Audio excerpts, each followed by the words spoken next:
Hello student, आज की इस वीडियो में आपका स्वागत है। आज जो है हम लोग जो आपका क्लास 10 का केमिस्ट्री होता है, एक पार्ट रासायनिक अभिक्रिया समीकरण, उसमें जो है कुछ रिएक्शंस हैं उसके बारे में जानेंगे। ठीक है, और इसमें जो है आपका कंप्लीट एक लेसन जो है ख़त्म हो जाएगा इसके वीडियो में। चलिए तो देखते हैं आपका क्या क्या अभिक्रिया हैं। जैसे कि उसमें बतलाए थे 7-8 प्रकार की अभिक्रियाएँ, जिसमें आपका संयोजन अभिक्रिया हो गया था। अब जो है आपका दिया हुआ है वियोजन अभिक्रिया।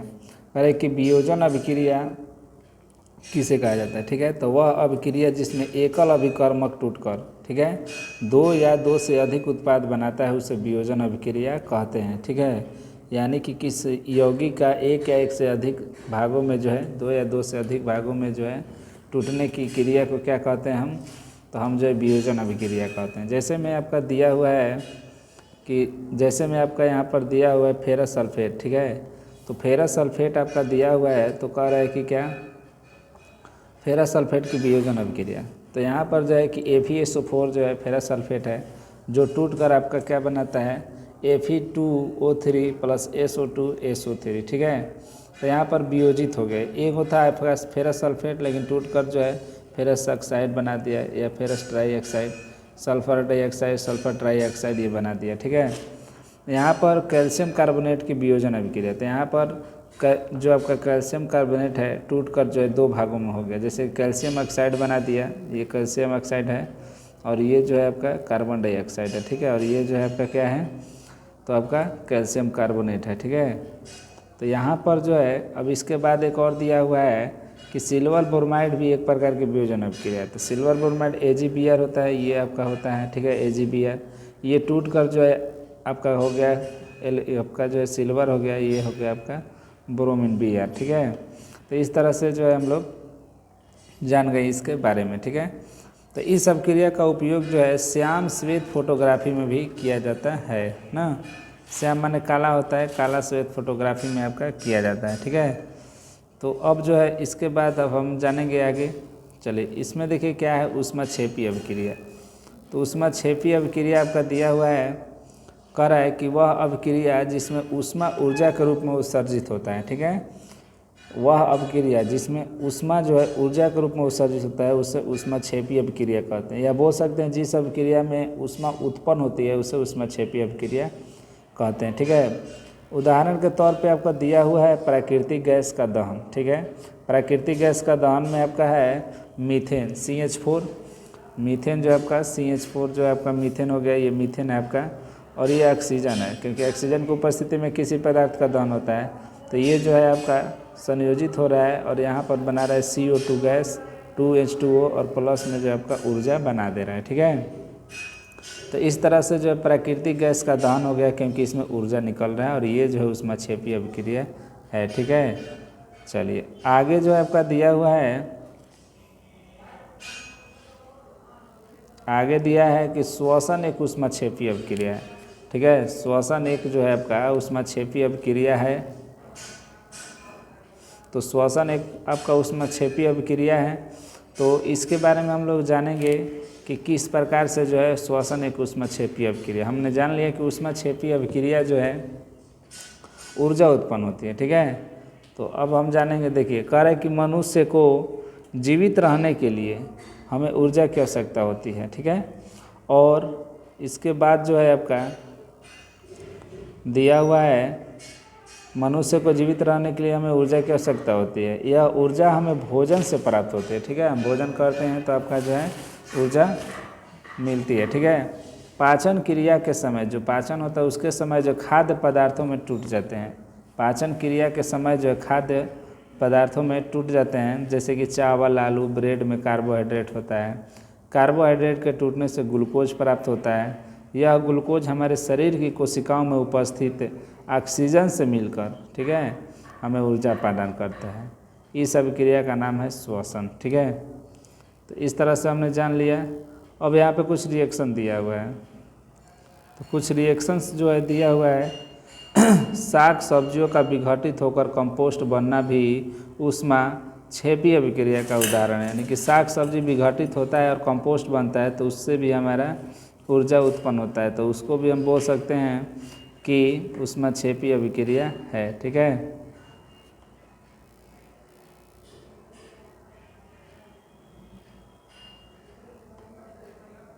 चलिए आगे जो है देख लेते हैं ऊष्माशोषी अभिक्रिया। तो ऊष्माशोषी अभिक्रिया क्या है? तो ऊष्माशोषी अभिक्रिया आपका है कि जिन अभिक्रियाओं में ऊर्जा का अवशोषण होता है उसे ऊष्माशोषी अभिक्रिया कहते हैं। ठीक है, जिन अभिक्रियाओं में ऊर्जा का अवशोषण होता है, ऊर्जा का खर्च होता है, उसे हम क्या कहते हैं? ऊष्माशोषी अभिक्रिया कहते हैं। ठीक है, तो यहाँ पर जो आपका दिया हुआ है ऊष्माशोषी अभिक्रिया दिया हुआ है कि जिस अभिक्रिया में आपका ऊर्जा का अवशोषण होता है उसमें ऊष्माशोषी अभिक्रिया कहते हैं। ठीक है, उदाहरण आपका दिया हुआ है, तो उदाहरण दिया है यहाँ पर देख लीजिए। ये वाला एक दिया है कि हाइड्रोजन, आयोडीन और ऊर्जा परस्पर अभिक्रिया करेगा, यानी कि आपका हाइड्रोजन है और ये जो है आपका आयोडीन है, आयोडीन का संकेताई होता है। अगर रिएक्शन करता है तो उसमें ऊर्जा लगता है, ऊर्जा लगने के बाद जो हाइड्रोजन आयोडाइड बनता है। ठीक है, ये आपका आयोडाइड हो गया है। तो हम लोग जान गए इस तरह से कि हमारा जो है, रुक जाइए 1 मिनट,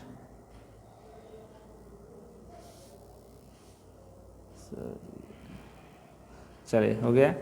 आपका नाइट्रोजन ऑक्सीजन सब क्रिया करेगा तो ऊर्जा लगेगा, तो ये आपका नाइट्रोजन ऑक्साइड बना दिया। ठीक है, अब यहाँ पर विस्थापन अभिक्रिया की बात आती है। तो विस्थापन अभिक्रिया की बात आती है तो यहाँ पर देखिए क्या है कि आपका ऐसी अभिक्रिया जिसमें किसी यौगिक के अणु के ऐसी अभिक्रिया जिसमें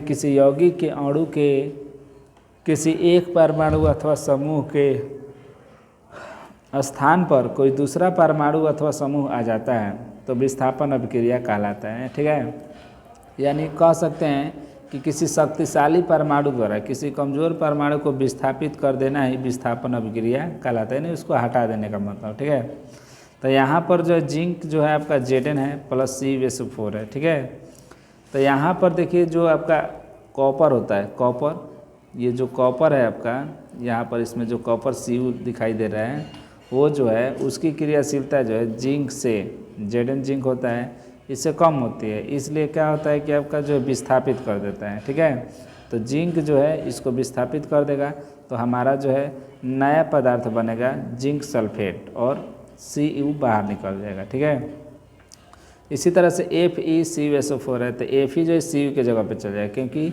Fe जो है आपका इसके जगह पे आ जाएगा, Cu के जगह पे आ जाएगा, यानी विस्थापित कर देगा, उसको हटा देगा। ठीक है, तो इस तरह से जो है हमारा FeSO4 प्लस Cu हो जाएगा। चलिए आगे देखते हैं द्विवीय विस्थापन अभिक्रिया।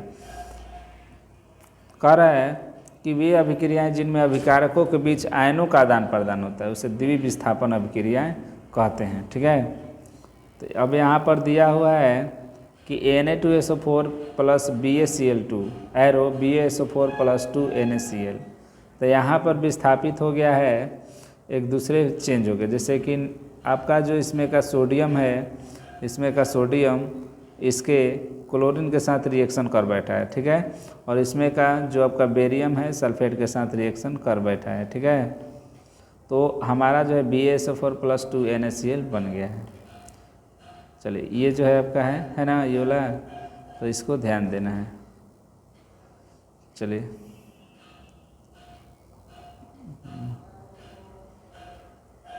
आगे जो है देखते हैं।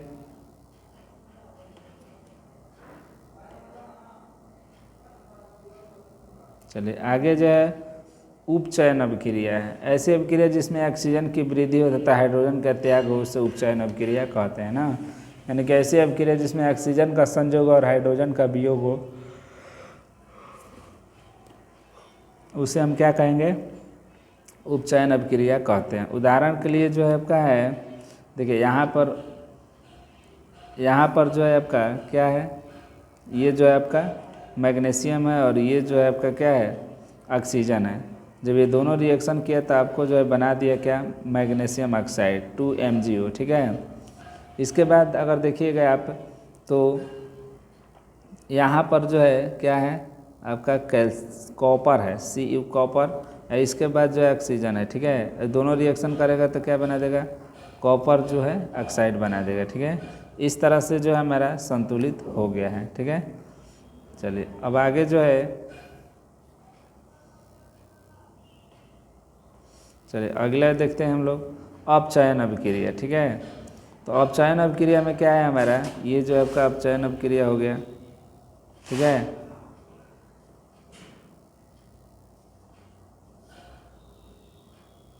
ये जो आपका अपचयन अभिक्रिया है, अपचयन अभिक्रिया अगर ऐसी अभिक्रिया जिसमें हाइड्रोजन की वृद्धि हो तथा ऑक्सीजन का क्या हो, त्याग हो। ठीक है, उसे क्या कहते हैं, अपचयन अभिक्रिया कहते हैं। तो ये जो है हमारा आपका क्या हो गया, अपचयन अभिक्रिया। और किसे कहते हैं, तो ऐसी अभिक्रिया जिसमें हाइड्रोजन की वृद्धि हो तथा और ऑक्सीजन का क्या हो, त्याग हो, उसे क्या कहते हैं, उसे कहते कि आपका ऑक्सीजन का त्याग दिया हुआ है। ठीक है, तो उसे क्या कहते हैं, अपचयन अभिक्रिया कहते हैं। अगर बात की जाए उदाहरण का, तो इसमें देखिए आगे जो चल कर दिया हुआ है कि इसमें है आपका कॉपर ऑक्साइड Cu और आगे चल कर दिया है हाइड्रोजन। ये दोनों जब रिएक्शन करेगा तो बना देगा Cu प्लस H2O, यानी कि कॉपर ऑक्साइड इसमें जो आपका है ये वाला, इसमें क्या कर दिया, ऑक्सीजन था लेकिन बाद में जब वियोग हो गया है, मतलब ऑक्सीजन हट गया, हाइड्रोजन जुड़ गया है। ठीक है, तो ये जो आपका अपचयन अभिक्रिया हो गया। चलिए अब इसी तरह से एक और देख लेते हैं, रेडॉक्स अभिक्रिया। रेडॉक्स अभिक्रिया देख लीजिए। रेडॉक्स अभिक्रिया क्या है, तो जिन रासायनिक अभिक्रियाओं में अपचयन और उपचयन दोनों अभिक्रियाएं साथ साथ होती हैं उसे क्या कहा जाता है, रेडॉक्स अभिक्रिया कहते हैं। ठीक है, तो इस तरह से हमने जाना कि रेडॉक्स अभिक्रिया किसे कहते हैं। अब उदाहरण के तौर पे देखिएगा तो आपका देखिए यहाँ पर CuSO CuO है और प्लस H2O, जब आगे हुआ तो Cu प्लस H2O। तो अगर बात किया जाए यहाँ पर कि यहाँ पर देखिए ये वाला जो है इसके साथ क्या हो रहा है, अपचयन हो रहा है, क्योंकि इसके साथ ऑक्सीजन का वियोग हो गया है। ठीक है, यानी CuO का वियोग हो रहा है, लेकिन हाइड्रोजन का यहाँ पर अपचयन हो रहा है, उपचयन हो रहा है क्योंकि यहाँ पे ऑक्सीजन जुड़ रहा है। ठीक है, तो इस तरह से हमने जाना रेडॉक्स अभिक्रिया में कि आपका ऑक्सीकरण अवकरण दोनों होता है, उपचयन अपचयन दोनों होता है। ठीक है, तो हम उपचयन अभिक्रिया को ऑक्सीकरण भी कहते हैं और अपचयन अभिक्रिया को जो है आपका क्या कहेंगे, अवकरण कह देंगे। ठीक है, चलिए आगे जो है हम लोग देखेंगे दैनिक जीवन में उपचयन अभिक्रियाओं के प्रभाव। दैनिक जीवन में जो है आपका अपचयन अभिक्रियाओं के प्रभाव क्या हैं। ठीक है, तो संक्षारण के बारे में दिया है। दैनिक जीवन में उपचयन का मतलब क्या है, ऑक्सीजन का संयोग। तो संक्षारण क्या है भाई, तो संक्षारण जो है आप लोग का दिया हुआ है कि जब कोई धातु अपने आसपास अम्ल सांद्रता, देखिए यहाँ पर दिया हुआ है। ठीक है, जब कोई धातु अपने आसपास अम्ल आर्द्रता आदि के संपर्क में आता है तो क्या कहता है, तब ये संक्षारित हो जाता है। ठीक है, और इस प्रक्रिया को संक्षारण कहते हैं। इस प्रक्रिया क्या कहते हैं, संक्षारण कहते हैं। ठीक है, ये संक्षारण है आपका। ठीक है, चलिए तो ये हम जान लिया। ठीक है, तो आगे देखिए अब यहाँ पर इस उदाहरण क्या है कि चांदी के ऊपर काली परत, चांदी के ऊपर काली परत है, तांबे के ऊपर हरी परत का चढ़ना, ये सब क्या है आपका उदाहरण है। ठीक है, और ये संक्षारण है। ठीक है, चलिए अब जो है आगे हम लोग देखेंगे, आप लोग तो चलिए आगे जो है आपका लोहे पर जंग लगना भी है।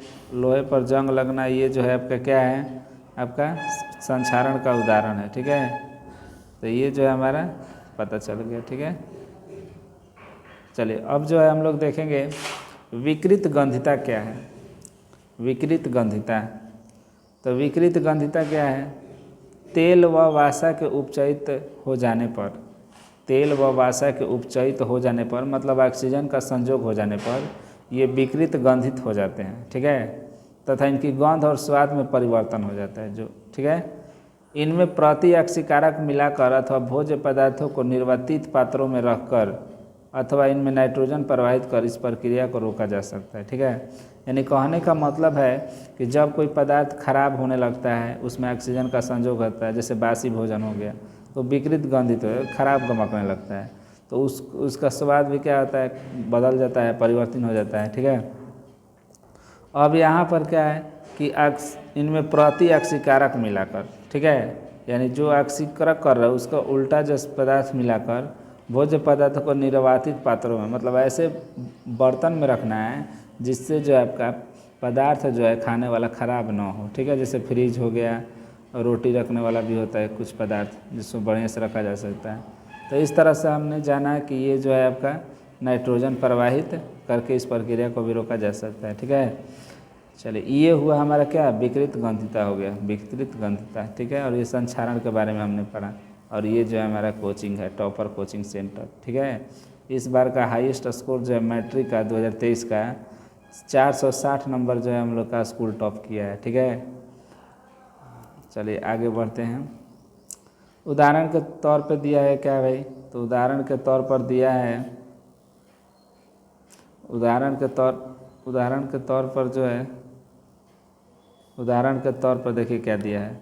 उदाहरण के तौर पे दिया है कि आलू की चिप्स की थैलियों में नाइट्रोजन प्रवाहित करके इन्हें उपचारित होने से बचाया जा सकता है। यानी कि जो आलू का चिप्स आप देखते हैं उसमें क्या होता है, तो उसमें जो है नाइट्रोजन गैस भरा जाता है ताकि उसमें का चिप्स जो है पदार्थ जो है ख़राब ना हो, देखते हैं फूला रहता है, ठीक है। तो उससे जो है कई दिनों तक पदार्थ वो रह जाता है, ठीक है। तो हमने जान लिया ये सब, ठीक है। चलिए आगे देखते हैं। अब आगे देखिएगा तो आपको जो है कल 2 लेसन जो है कल के वीडियो में जो आपका स्वागत करेंगे, ठीक है। आज के लिए इतना ही, मिलते हैं अगले वीडियो में। अगर हमारे आप चैनल पर नए हैं तो आप इस चैनल को जो उन लोगों तक पहुंचा दीजिए जो पढ़ना चाहते हैं 10 क्लास का। ये जो नोट्स है आप कॉपी पर भी वीडियो रोक कर लिख सकते हैं, ठीक है। या आप वीडियो बार बार भी देख सकते हैं, जैसे भी आपकी सुविधा लगे आप इस वीडियो को देखिए और उन लोगों तक पहुँचाए जिनको इसकी ज़रूरत है, ठीक है। थैंक यू सो मच, मिलते हैं नेक्स्ट वीडियो में। आज के लिए इतना ही।